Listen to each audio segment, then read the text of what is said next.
Welcome to Real Life 101. I'm Jillian, and today we're going to continue our field trip to one of the country's most academically diverse universities, the University of Florida. First, we'll pick up by meeting a student athlete who is swimming her way through her 4 years at Florida. She'll tell us what it's like to be actively involved in a college sports program. When you start college, you'll be faced with the decision of whether you want to join a fraternity or a sorority. We'll talk to a fraternity president and get a glimpse into the Greek side of college. Are you considering becoming a doctor? The university has a great medical program. We'll meet a medical student and learn about the challenges she faces in school.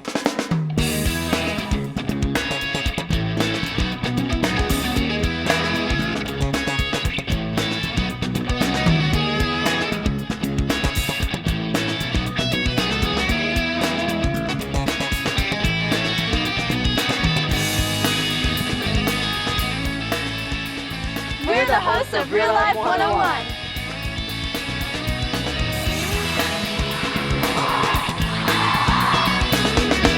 If you've been involved in sports in high school, there's no reason to stop when you get to college.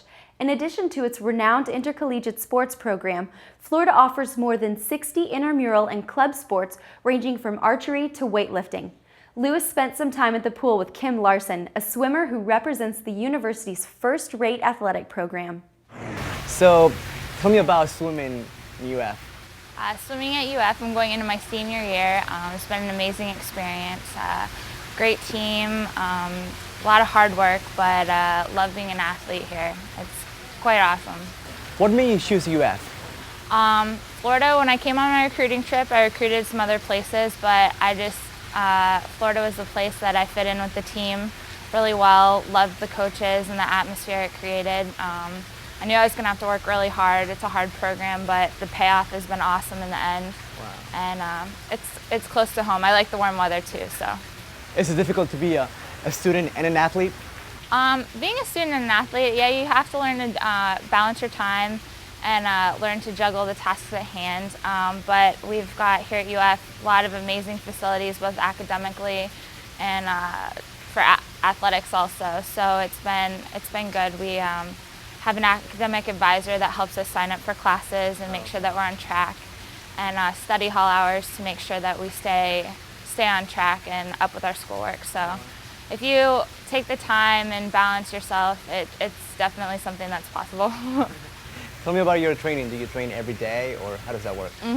Here at UF, we train 6 days a week. Usually we go 3 mornings a week for 2.5 hours, and then every afternoon from 2 to 5. Oh.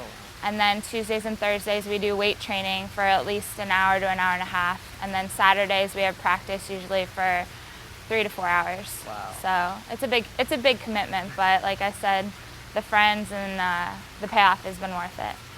About how many people are in the swimming team? Currently, I think on this year's roster we have 32 women and probably close to 35, 40 men. Wow, that's a lot. So there's a big group of us. So, but we all train together, and it's a lot of fun. I understand you just came from a competition. Can you tell me about it? I just got back from a 3-week trip as the World University Games in Bangkok, Thailand, and we spent prior to that a week in Singapore at a training camp, and then went to Thailand for the meet.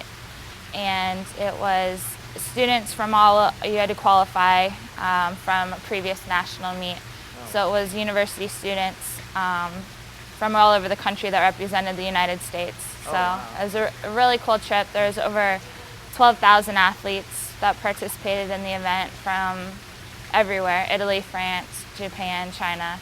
So to represent the US was pretty awesome. Wow. So tell me, what is your major? I'm majoring in recreation and event management, and I'm minoring in business.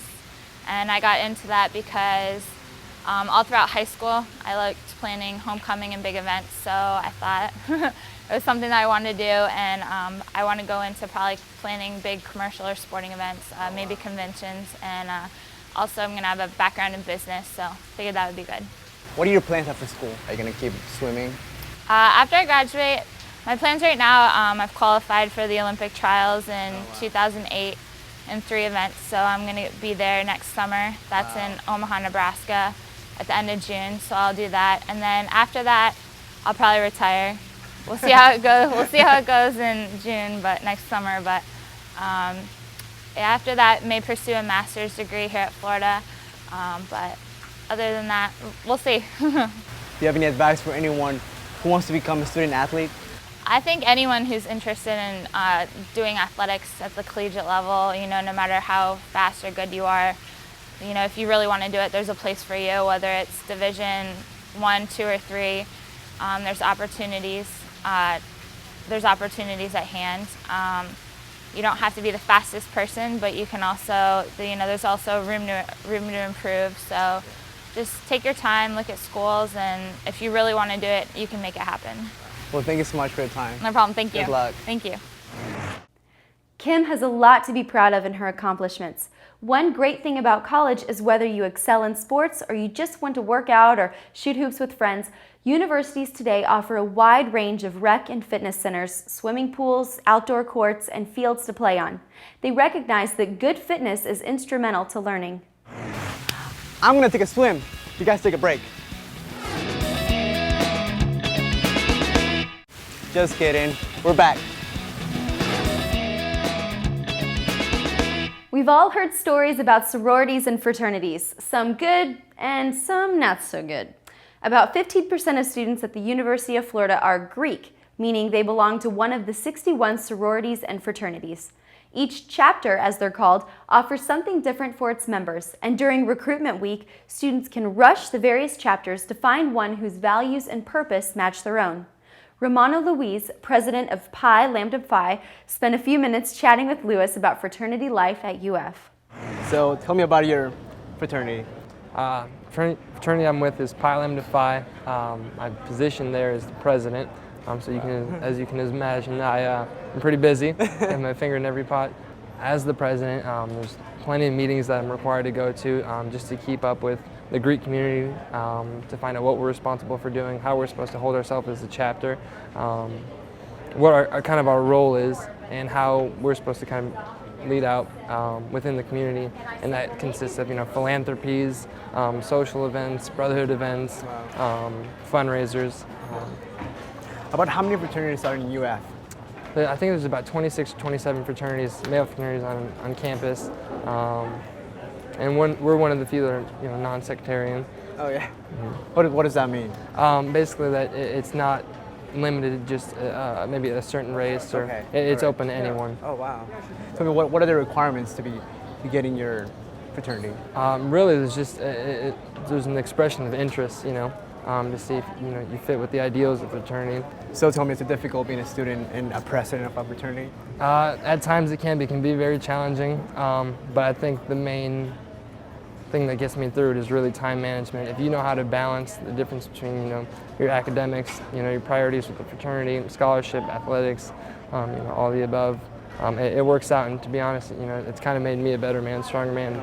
The education I get here is one thing that I value, but the values and principles that I've learned from the fraternity are almost as valuable, or if not more valuable to me. Do you get to live in the house, or how does that work? Basically, once you become a brother, the following semester is the earliest time that you can actually move in the fraternity. You'll live there. Some houses have, maybe 40 rooms. Our house has 21 rooms, and it really just depends on, if you want to move in. It typically is cheaper to live in a fraternity house than it is in a dorm or at an apartment. Oh, really? Yeah. Wow. Do you have to pay bills and stuff like that, or? Yeah. All the fees are incorporated in the brotherhood dues, the meal plan. Everything in the end works out cheaper for us to be in the fraternity than to be a regular, average college student. About how many people do you have in the fraternity? Well, our fraternity right now is a little bit more of a medium-sized fraternity. Some pledge classes in the fall semester can range from 10 to 25, 30 people. Other fraternities, may end up being 50 people. And in the spring semester is typically a little bit smaller because most people usually do it during their fall semester. What do you love the most about your fraternity? I would say the camaraderie and brotherhood, because in the end, like we like to say at Pi Lam a lot, is that it's not just 4 years, but it's a lifetime. And it really is that. It's not just going to school and having some college friends, and later on you go off to do your own thing and you forget about them. These are the guys that you do everything with. You eat with, you hang out with, you study with. I mean, you really find out that these guys are going to be the alumni that you grow up together with. Maybe, Yeah. you know, they may be your best man. They might be, you know, the guy sitting there at your funeral one day. I mean, it's just that kind of a bond that you have with them. Do you have any advice for anyone who wants to become a brother?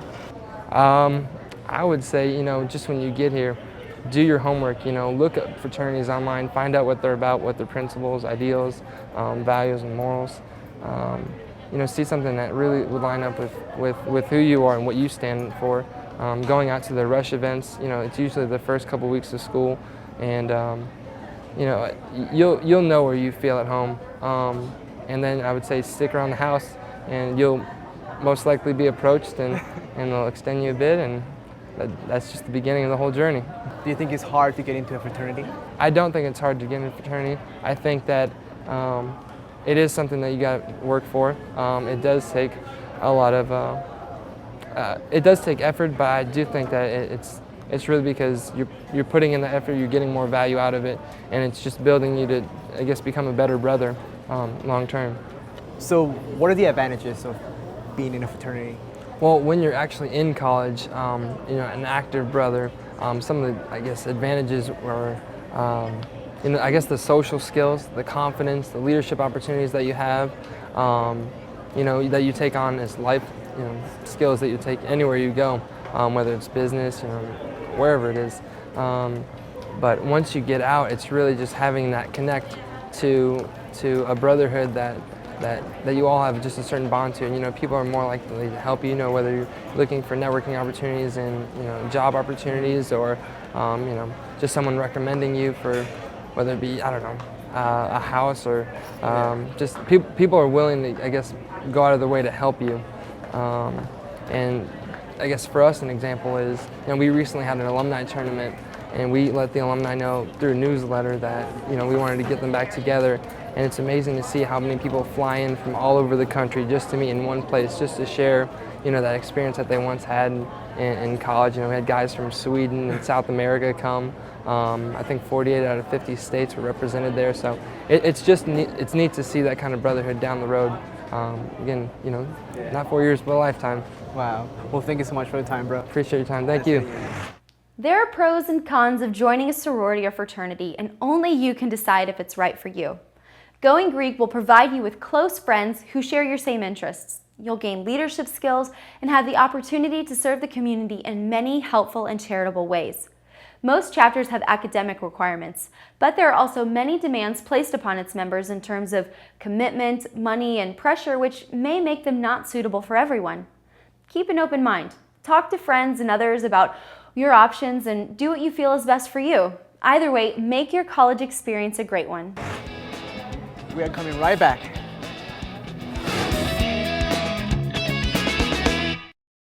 School's in, and we're back. So you want to be a doctor. Are you serious about school and good with time management? Let's find out how demanding college is for those in pre-med. Lewis visited the Harrell Professional Medical Center at UF, where he met up with Reina Yahia, a fourth-year medical student.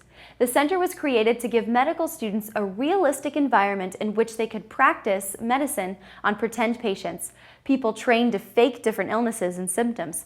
It's proving to be a valuable teaching tool. Tell me about medical school. Well, how are you doing, Lewis? It's good to be here. Medical school is great. It's an absolutely wonderful experience.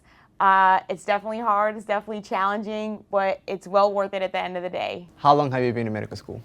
This is coming on my 4th year now. I've completed 3 years, and they say the 4th year is the best one out of the 4. So, wow. Went through first year where we sort of go through first and second year. You spend a lot of time in the classrooms, learning about all the science behind the medicine, and third year you're actually on the wards, practicing. And then your 4th year, you start applying to your residencies. Wow. How many years of school are involved? Well, if to break it down, when you leave high school, most students undergo 4 years of undergraduate. Some leave and get an MPH or some other kind of degree. Some go straight into medical school. It's 4 years of medical school. And depending on your specialty, whether you decide to go into medicine or surgery, you'll have 3 years to up to 5 years, and if you want to specialize even more, it can be anywhere from 7 to 10. So add that all together, you're going to be in school for the rest of your life. But it is a career that requires you to be constantly learning. So, what do you love the most about medical school? What do I love the most? The relationships that I've made over these past 3 years now, coming on my 4th year. I've probably got to meet some of the most amazing physicians, the most amazing patients, and every day I'm reaffirmed that this is definitely what I want to do, and I'm so excited to be in this field. Can you tell me about this place? Is this where you study? What is this place? This is actually the Harrell Center. It was developed to help medical students learn how to interact with patients and learn how to perform physical exam skills. So during your 1st and 2nd years, you spend a lot of time in the Harrell Center interviewing standardized patients, learning just how to take a history. When you use your stethoscope, there's a special art to it. You know, how do you use it? Where do you listen? Where do you place it? Where do you place the stethoscope? So we learned that all in the Harrell Center. So the first time that you are interacting with a patient, it's not your first time doing it. So you've been trained. We get feedback from our mentors and so forth. It's a great, great place. So do you actually have patients here? There's not real patients here. There's standardized patients. They're fake patients, and they're actors basically. And they come in. We actually get videotaped during our interviews, and then we watch the interviews with our faculty advisor. They go through it. You know, you should have asked these questions. You probably should have done this differently. So it's really much a learning experience. Wow. So medical school, pretty hard to get in. Is that true? It is true. Medical school is very difficult to get into. You need to have maintained a really good grade point average during your undergraduate career at whatever university it is that you are applying to, specifically a science GPA, which means those are going to be the most hardest classes that you need to be doing really well in. And you need to not only have that, but you need to have experiences, like clinical experiences during that time. How do you know that you want to be a doctor if you've never stepped into a clinic before, have never seen a patient before? So you sort of have to have some kind of clinical background, whether it's volunteering at a hospital or visiting in a doctor's office or so forth, that makes the medical admissions committee know that, hey, this person has had experiences that reflect that they've had significant patient interaction or clinical experience, where it's not just, you know, my mom was a doctor, my dad was a doctor, so I want to go to medical school too. But it's very difficult, and it's sort of something that you need to be constantly, you know, doing well in your classes and really devoted to get in. So tell me, how do you manage your time? Is it difficult? Tell me. It's very, very difficult. And sometimes there's so many things that you want to be doing. And like I said, time, if you could give me more time, that would be the most precious gift ever. But I live by to-do lists. I have them on my computer. I have Post-its everywhere. And I think it's kind of, you have to allocate how much time that is going to take you to do something and put it in there. And you need to make sure that you have a balance too. You need to be studying, and most of the time you will be studying and working on, you know, your clerkships, but you need to make time for your family. You need to make time for yourself as well. But I think that it is a huge commitment and a huge sacrifice, because there are going to be times when the last thing you want to do is study, but you've got 3 tests coming up that next week, and that's what you need to be doing just to make sure that you can do better. But the system here at UF is set up so that if you need help, it's there for you. Your peers are helping you, other students. Faculty come in on the weekend. I remember during my freshman year, faculty were coming in over the weekend during a hurricane to help us study for the test. And it's that kind of environment that's created here that really helps you succeed.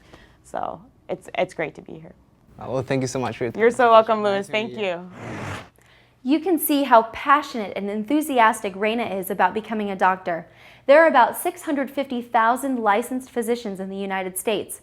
As Reina expressed, becoming a physician is quite a challenge, but it is also a very rewarding career. There are 125 accredited U.S. medical schools affiliated with the Association of American Medical Colleges. If you aspire to become a doctor and you have good study skills, drive, and determination, you could realize your dreams to treat people in their healing and maintaining good health. Okay, so let me figure this out, and we're coming right back. Okay, we are back. Well guys, that wraps up our Part 2 series of Real Life Goes to College. I hope you have had as much fun as we have. Be sure to join us next week when we'll bring you 3 totally new and unique careers. We'll visit a photography studio and see what the photographer means when he says, photography is drawing with light. Then it's off to a boutique where dancers far and near come in search of beautiful costumes and accessories to achieve the perfect look to go with their dances and routines. They even have costumes from Dancing with the Stars. For all you who skip through the paper to read the sports section, we'll find out what it's like to be a sports reporter. We'll see you next week on Real Life 101. In the meantime, I'll leave you to contemplate. What do you want to do with your life?